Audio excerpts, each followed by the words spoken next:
여러분들 지난 한 주간 동안에는 온 세계 사람들이 칠레의 광산의 광부들의 사고, 그것 때문에 그 광부 구출 사건, 거기에 집중을 해서 많은 사람들이 다 무사히 살아나오기를 애타게 기다렸었습니다. 사호세 광산 지하 622m, 그렇게 지하 622m 하면 실감이 잘 안 나니까 우리나라의 63빌딩 2배 반 정도의 그 깊이라고 생각하면 됩니다.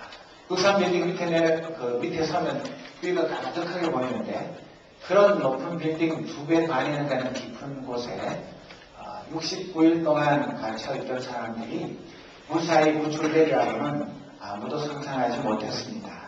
그런데도 바깥에 구출 캠프 이름이 에스페란사였고요. 그것은 희망이라는 뜻입니다. 그리고 69일 동안 광부들이 갇혀있는 사이에 그 광부 중에 한 명의 집에서 에스페란사라는 아이가 태어났습니다. 과연 그 희망대로 69명이 기적같이, 거짓말같이, 꿈같이 구출되어서 전 세계 사람들을 열광시켰습니다.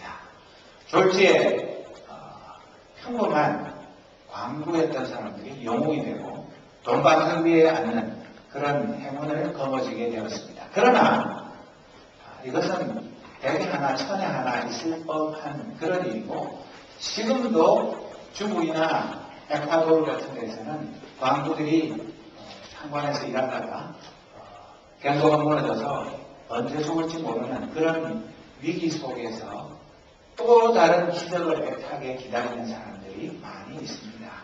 우리는 그런 그 드라마보다 더 극적인 멋있는 장면만 생각하는 것이 아니라 그들에 감춰져 있는 수많은 사람들이 지금도 미국의 웨스트 버지니아의 광산에서 언제 죽을지 모르는 그런 위험한 직업을 포기할 수가 없어서 오늘도 그 컴컴한 지하 갱도로 내려가는 그런 사람들의 안타까운 마음을 헤아릴 줄 아는 그런 우리가 되어야 하는 것입니다.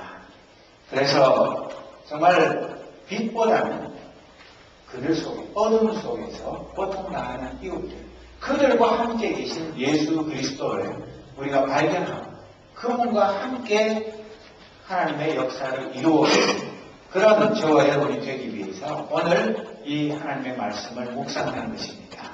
사실은 이 말씀을 일주일 내내 준비를 했었지만 우리 전 바울 집사님이 보내준 글 읽으면서 많은 도전을 받고 25페이지나 되는 그 영어로 된 아티클을 읽으면서 제가 밤을 꼬박 새면서도 무척 기뻤습니다. 왜냐하면 어느 곳에서도 발견할 수 없는 그런 하나님의 말씀을 새롭게 이해하고 또 발견할 수 있는 그런 기쁨이 있었기 때문에 오늘 이 말씀을 전혀 새로운 각도에서 비춰볼 수 있는 그런 눈을 하나님은 열어주신 것입니다.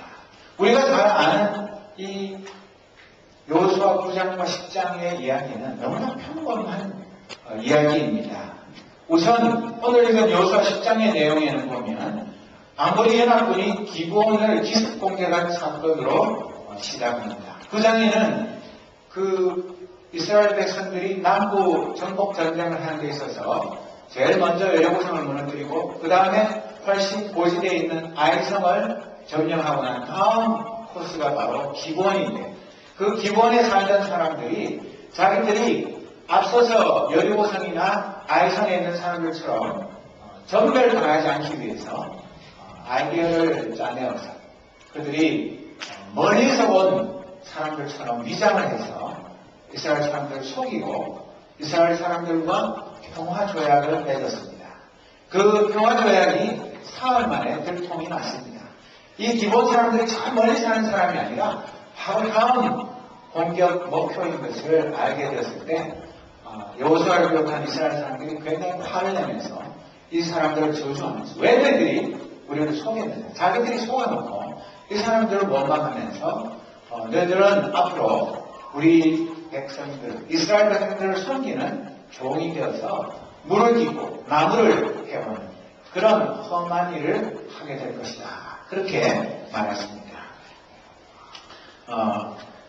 그런데 문제는 이 기본 사람들은 이런 위장 전술로 이스라엘과 평화제약을 맺어서 살 길을 찾았지만 그 이웃에 있는 다른 성읍들, 다른 왕들은 비상이 걸린 것입니다. 원래는 이 기본 성 사람들도 아모리 동맹군에 포함이 되어가지고 같이 이스라엘 사람들과 연합전선을 형성해서 싸우려고 했는데 갑자기 이 배신자들이 생기니까 그 다음이 어디냐면 예루살렘인데 예루살렘 왕 아도니 세덱이 다른 이웃에 있는 왕들을 불러 모아서 큰일 났다.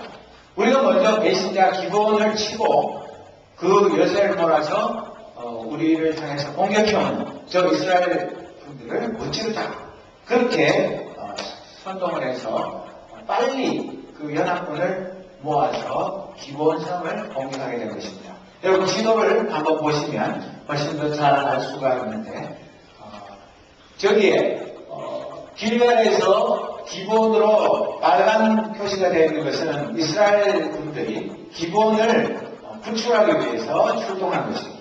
나머지는 이 인접한 나라의 왕들이 5왕이 힘을 합쳐서 기본을 공격하는 그런 지도를 보면 우리가 훨씬 더 잘 이해를 할 수가 있는데 이것은 정말 기본을 중간에 두고 기본을 누가 먼저 빼앗느냐 거기에 따라서 이 전쟁의 성패가 좌우되는 그런 상황이었습니다. 그러니까 이미 이스라엘 사람들이 길갈에서 기본으로 건축작전을 하러 출발하기 전에 이 5왕들은 이 기본을 포위하고 공격을 시작한 것입니다.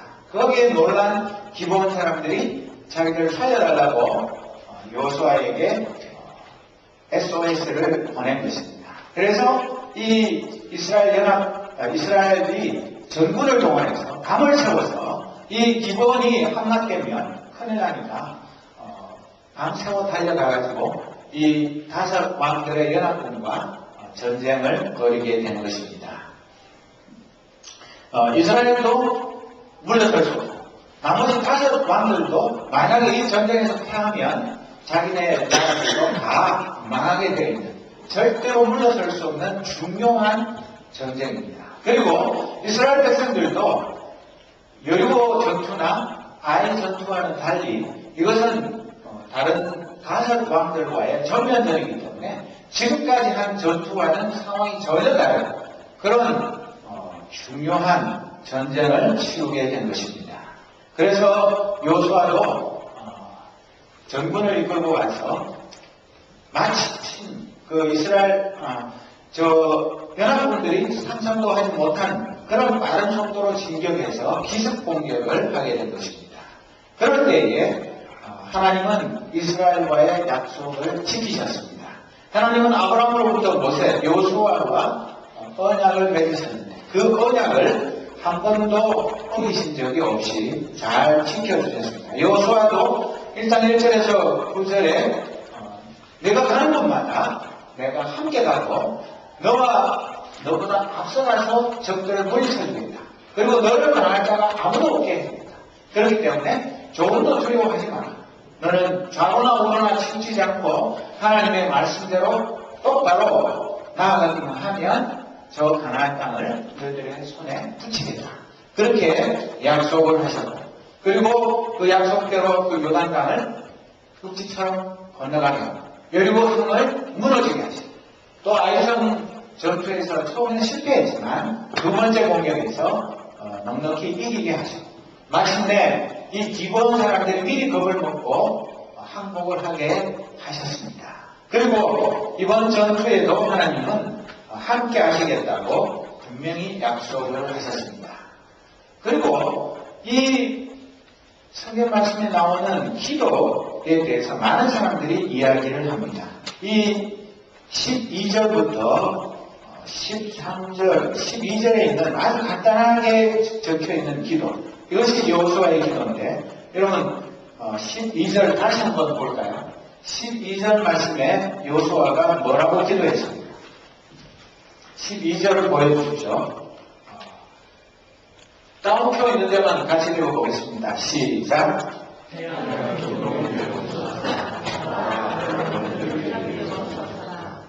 여러분, 여태까지 살면서 이런 기도 해보신 적 있습니까? 해를 향해서, 달을 향해서, 너 걱정하지 말고 거기 좀 있어. 왜? 왜 이런 기도를 하는 것입니까? 이 이스라엘이 승기를 잡아서 연합군을 무찌르기 시작했는데, 이 연합군을 빨리 다 섬멸하지 않으면, 뿔뿔이 흩어져서 도망가서 자기네 성 안으로 다 들어가면, 그것을 일일이 찾아다니면서 공격해서 정복하기는 너무나 힘이 듭니다. 이왕 전쟁이 붙었기 때문에 이 기세를 몰아서 이 연합군들을 삽시간에 한꺼번에 몽땅 다 전멸을 시켜야지만 이 이스라엘이 가나안 남부 정복 전쟁을 아주 수월하게 할 수가 있기 때문에 이 여호수아가 판단할 때는 조금만 햇볕이 더 머무르면 우리에게 낮이 조금만 더 길어지면 저 연합군들을 끝까지 다 무찌를 수 있는 그런 시간을 벌 수 있기 때문에 밤이 되고 어두워지면 어디로 도망가서 숨었는지 찾기가 어렵기 때문에 이런 엄청난 기도를 드린 것입니다. 그래서 많은 사람들은 이 여호수아의 기도에 여러 가지 이름을 붙였습니다. 강준인 목사님은 명령기도 그렇게 말하고 또 한국에서 치유 집회를 엄청나게 많이 하고 있는 송기철 장로님 같은 분은 이런 기도를 왕의 기도라고 부릅니다.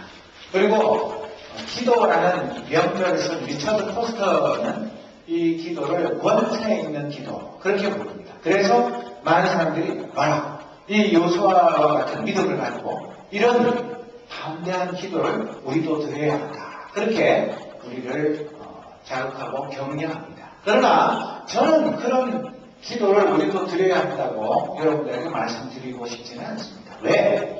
분명히 성경에도 보면 이것은 단 한 번 있었던 일이고 두 번 다시 그런 일이 일어나지 않았습니다. 아무 때나 이런 기도를 한다고 하나님이 들어주신 것도 아닙니다. 단지 우리는 이 기도를 통해서 하나님이 이 우주 만물을 만드신 창조자시고 하나님이 원하시기에는 이 우주의 운행도 멈추실 수 있는 분이라는 그런 믿음만 확인하면 되는 것입니다. 이게 과연 과학적인 사실인지 그런 거에 대해서 지금도 강론과 논쟁을 벌이고 있지만 쓸데없는 짓입니다. 그것을 과학적으로 증명을 한들 별 수 없고 안 해도 그뿐이고 그렇습니다. 문제는 우리가 이 여호수아의 기도 이전에 여호수아에게는 이런 기도를 할 만한 역사적인 경험이 있다는 것을 먼저 확인해야 하는 것입니다. 무엇입니까? 출애굽기 17장 14절에 보면 그때 여호와께서 모세에게 말씀하셨습니다. 이 싸움에 관한 일을 책에 써서 사람들이 잊지 않도록 하여 그리고 여호수아에게도 꼭 일러주라. 왜냐하면 내가 아말렉 사람들을 이 땅에서 완전히 없애버릴 것이기 때문이다. 이렇게 말하고 있습니다. 이건 무슨 얘기냐면 이 연합군과의 전투 이전에 약 41년 전에 모세가 지도자일 때에 아말렉과의 전투를 할 때 이 여호수아는 전투 사령관으로 그 전쟁에 참여했고 모세는 높은 언덕에 올라가서 이스라엘 분들이 싸우는 것을 지원하게 되었습니다. 모세가 팔을 들면 이스라엘 백성이 이기고 팔이 아파서 내리면 아말렉 군인들이 이기는 이런 전쟁이 벌어져서 아론과 훌이 그 바위를 쌓아놓고 그 사이에다가 모세를 앉히고 양쪽에서 팔을 구축을 해서 그 아말렉을 완전히 무찔러 이긴 그런 역사적인 사실이 있고 그것을 여호수아에게 책으로 써서 귀에 들려서 절대 잊지 않도록 해라. 왜? 나중에 40년 후에 실제로 여호수아가 이스라엘의 지도자가 되어서 가나안 땅에 들어가서 전쟁을 할 때 똑같은 일이 벌어질 것이기 때문에 잊지 못하도록 하나님께서 책에 써서 또 분명하게 기억할 수 있도록 하라고 말씀을 하신 것입니다.